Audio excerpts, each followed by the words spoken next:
మండల పరిధిలోని ఎదుర్లాపూర్ గ్రామంలో తన నివాసంలో తాజా మాజీ ఎంపీపీ కల్లూరి హరికృష్ణ, తాజా మాజీ సర్పంచ్లు రాజు నాయక్, రంగీలా అంజీలాల్ నాయకులతో కలిసి విలేకరుల సమావేశం నిర్వహించాం.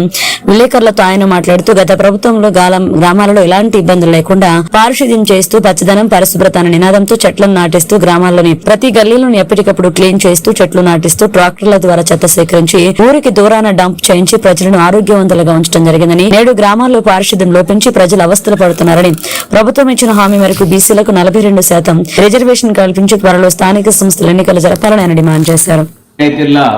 పదవీకాలం గడిచి పదవీకాలం పూర్తయి సంవత్సరం అవుతున్నా మరి స్థానిక సంస్థలను నిర్వీర్యం చేసే ఆలోచనలా ఇవాళ రేవంత్ రెడ్డి ప్రభుత్వం పనిచేస్తూ ఉన్నది.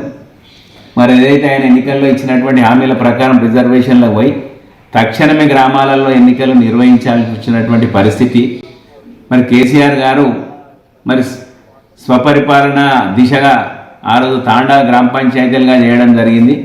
మరి ఆ తాండాలలో అభివృద్ధి పనులన్నీ కుంటుపడిపోయినాయి. ప్రభుత్వం తరఫున ఎటువంటి సహకారం కూడా అందేటువంటి పరిస్థితులు లేవు. మరి చెత్తను తీసుకుపోయేటువంటి ట్రాక్టర్లు మెయింటెనెన్స్ కరువై ట్రాక్టర్లు ఆగిపోయి, మరి అదేవిధంగా అక్కడ పనిచేసేటువంటి కార్యదర్శులు కూడా మేము ఇప్పటి వరకు కూడా మా జేబులలో నుంచి డబ్బులు ఖర్చు పెట్టి మరి పనిచేస్తున్నాం.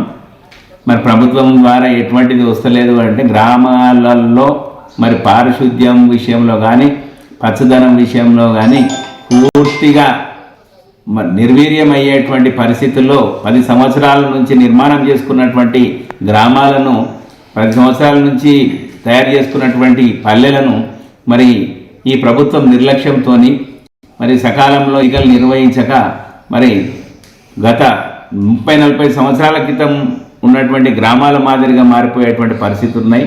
మరి తక్షణమే ప్రభుత్వం స్పందించాలి. మరి నాయకులు రోజు మరి మాట్లాడేటువంటి నాయకులు కూడా మరి ముఖ్యమంత్రి గారి దృష్టికి తీసుకుపోయి మరి మంత్రులందరూ కూడా దీని మీద ఆలోచన చేసి యథావిధిగా కేసీఆర్ గారు నిర్మాణం చేసినటువంటి పచ్చని ఆరోగ్యవంతమైనటువంటి పల్లెలను మరి అదే దానికి అనుకూలంగా ఉండేటువంటి ప్రభుత్వాన్ని మరి గ్రామాలలో తీసుకొచ్చేటువంటి పరిస్థితి రావాలి. తక్షణమే ఎన్నికలు నిర్వహించాలి.